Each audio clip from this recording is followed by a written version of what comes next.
আসসালামু আলাইকুম। সবাইকে স্বাগতম জানাচ্ছি আজকের আয়োজনে।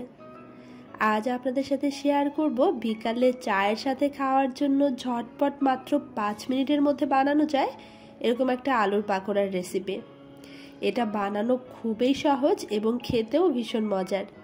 চায়ের আড্ডাটা একদম জমিয়ে দিবে এই নাস্তা। চলুন তাহলে শুরু করি আমাদের আজকের এই আলুর পাকোড়ার রেসিপি। আলুর পাকোড়া তৈরির জন্য আমি এখানে 250 গ্রাম মতো আলু একদম মিহি কুচি করে কেটে নিয়েছি। মিহি কুচি করে না কাটলে কিন্তু ভাজার সময় অল্প সময়ের মধ্যে সিদ্ধ হবে না। এর মধ্যে দিয়ে দিচ্ছি হাফ কাপ পরিমাণ পেঁয়াজ কুচি, বেসন দিয়ে দিচ্ছি 1/3 কাপ পরিমাণ এবং ময়দা দিয়ে দিচ্ছি 1/4 কাপ পরিমাণ। লবণ দিয়ে দিচ্ছি হাফ চা চামচের থেকে কিছুটা বেশি। লাল মরিচের গুঁড়ো দিয়ে দিলাম 1/4 চা চামচ, জিরা গুঁড়া, ধনে গুঁড়া এবং হলুদ গুঁড়ো দিয়ে দিচ্ছি হাফ চা চামচ করে।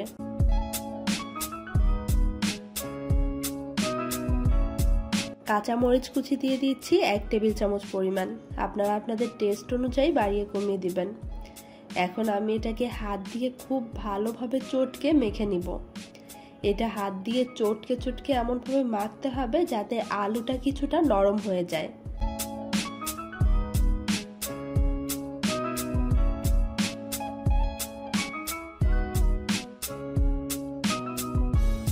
খুব সুন্দর করে হাত দিয়ে চটকে নিয়ে আমি আলুটাকে এভাবে মেখে নিয়েছি।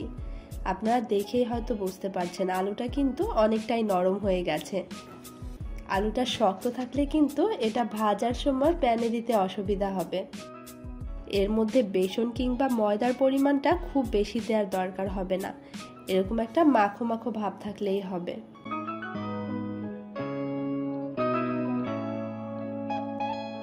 এখন চুলায় একটা প্যান বসিয়ে আমি প্যানে বেশ কিছুটা তেল গরম করে নিয়েছি।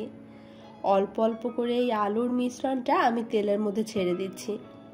তেলটা কিন্তু অতিরিক্ত গরম করা যাবে না, তাহলে তেলে দেওয়ার সাথে সাথে একটা পাশ পুড়ে যাবে এবং আলুগুলো কিন্তু কাঁচাই থেকে যাবে। সেজন্য তেলটা মিডিয়াম গরম করে মিডিয়াম আঁচেই কিন্তু এটা ভেজে নিতে হবে।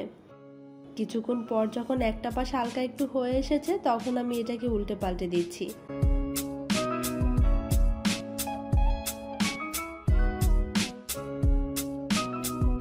দুই তিনবার উল্টে পাল্টে এভাবে লাইট ব্রাউন করে ভেজে নিয়ে আমরা এই আলুর পাকোড়াগুলোকে তেল থেকে তুলে নিব।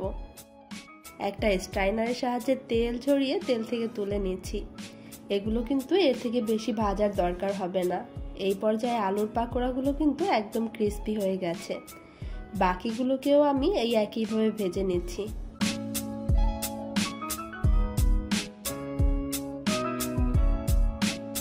আমার সবগুলো আলুর পাকোড়া ভেজে নেওয়া হয়ে গেছে।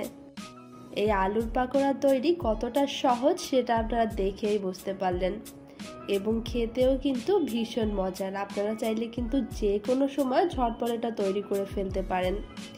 বিকালের চায়ের আড্ডাটা একদম জমে যাবে, অথবা অতিথি আপ্যায়নেও কিন্তু চায়ের সাথে এটা সার্ভ করতে পারেন। আশা করছি আমার আজকের এই রেসিপিটি আপনাদের অনেক ভালো লেগেছে। পরবর্তীতে আবারও দেখা হবে অন্য কোনো নতুন রেসিপির সাথে। সবাই ভালো থাকবেন।